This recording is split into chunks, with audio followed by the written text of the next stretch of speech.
दोस्तों आज से लगभग 1400 साल पहले मुसलमानों के इतिहास की सबसे पहली जंग लड़ी गई थी। जिस मैदान में ये जंग हुई थी वो अरब देश के दो मशहूर शहर मक्का और मदीना के बीच में मौजूद है। दोस्तों आज हम बात करेंगे 1400 साल पुराना कुछ इस्लामिक बातें और उस वीडियो लेकर हम आए हैं, उस पर आज हम रिएक्ट करेंगे। अस्सलाम वालेकुम, मेरा नाम है इमरान खान।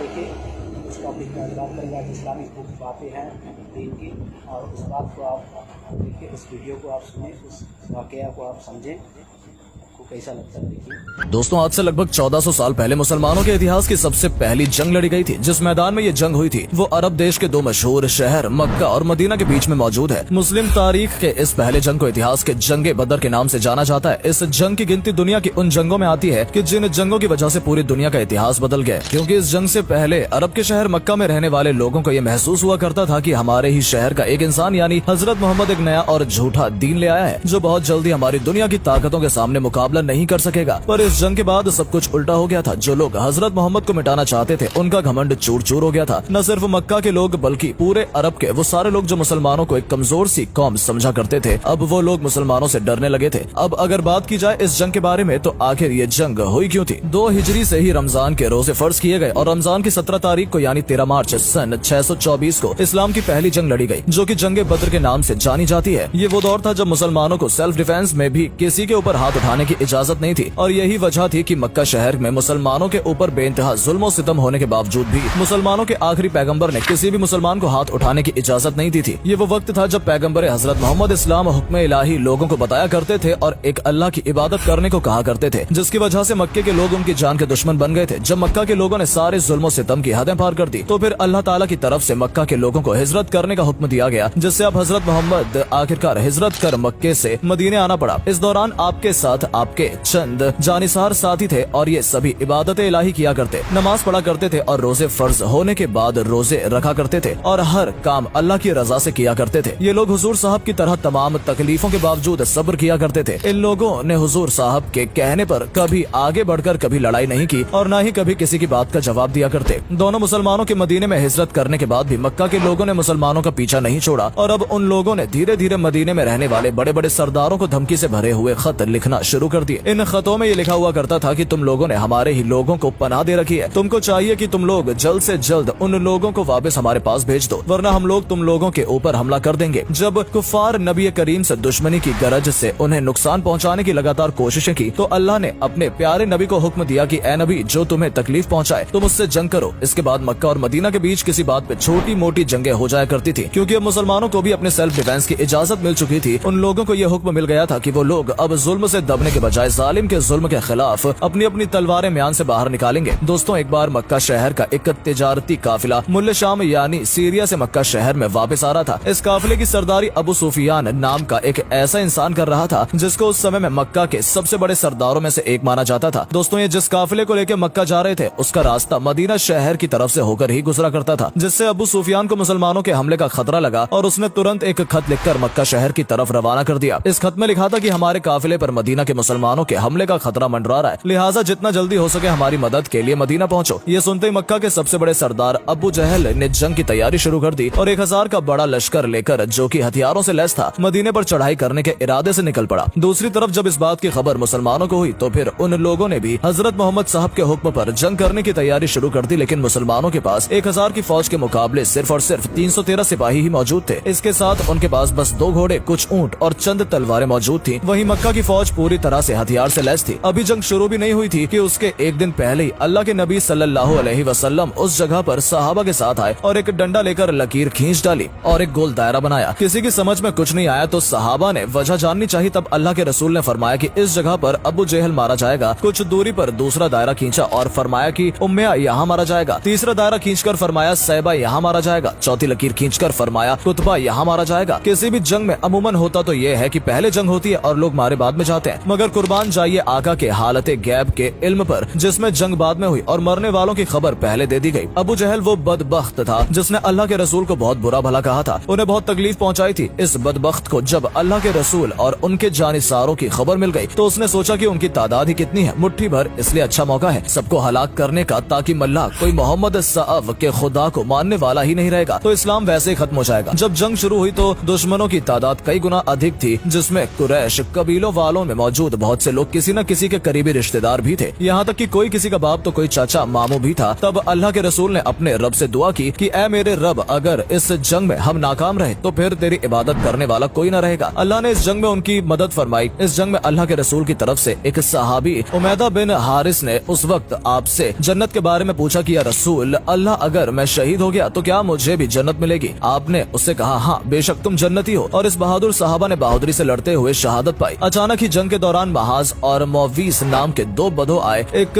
10 और एक दूसरा 12 साल का था। दोनों बधों ने हजरत अब्दुर्रहमान बिन औफ से अबू जहल के बारे में जानकारी ली। उन्होंने उन बद्धों से पूछा कि तुम क्यों पूछ रहे हो, तुम्हें जंग से दूर रहना है। मगर उन बद्धों ने कहा, वो गुस्ताख हमारे आका करीम सफ को गाली देता है, हम उसे मारेंगे। कहते हुए दोनों हाथ में छोटी तलवारें लिए वो दुश्मनों से लश्कर में घुसे चले गए। वो अबू जहल तक पहुँचे और ऐसा मारा कि वहाँ जमीन पर गिरकर तड़पने लगा। अबू जहल को भी ये खबर लग चुकी थी कि मोहम्मद सफ ने उसके शहीद होने की जगह के बारे में तक बतलाया है। तब वो अपने साथियों से पूछने लगा कि क्या ये वही जगह है जहाँ लकीर खींची गई थी। उसने साथियों से कहा हाँ, तो वो छटपटाते हुए दायरे से बाहर निकलने लगा, लेकिन नहीं निकल पाया। तब साथियों से कहने लगा कि मोहम्मद सफ की भविष्यवाणी को झूठी साबित करना है, मुझे इस दायरे से बाहर निकालो। साथी उसे उठाने के लिए झुके ही थे कि अबू जहल ने दम तोड़ दिया। जंगे बद्र में अबू सुफियान के 3 बेटे इस्लाम और मुखालिफत से लड़े। मुआविया, हंजला व अम्र। हंजा हजरत अली कारम अल्लाह ताला अन्हु के हाथों कत्ल हुआ। अम्र कैदी बना और मुआविया मैदान से भाग गया था। इस जंग में 70 कुफ्फार शहीद हुए और इतने ही घायल हुए। कुछ को बंदी बनाया गया तो कुछ जान बचाकर भाग गए। अल्लाह के रसूल की तरफ से जंग करने वालों में 6 मुहाजिर और 8 अंसारी शहीद हुए और आखिरकार हक की जीत हुई। लड़ाई खत्म होने के बाद अल्लाह के रसूल को बेचैन देखकर एक सहाबा ने पूछा, ए अल्लाह के रसूल, आप परेशान क्यों हैं? आपने फरमाया, कैदियों को जो रस्सियां बांधी गई हैं उन्हें ढीली करो। इनमें मेरे चचेरे भाई अब्बास भी हैं। और फिर उनके हुक्म के मुताबिक सभी कैदियों को फिदिया लेकर छोड़ दिया गया। इनमें जो पढ़े लिखे कैदी थे उनका फिदिया ये था कि वो 10 बद्धाओं को लिखना पढ़ना सिखाएंगे। ये था अखलाक और इंसाफ हमारे प्यारे आका नबी करीम का, जिन्होंने दुश्मनों को भी कभी कोई तकलीफ नहीं दी। सुभान अल्लाह।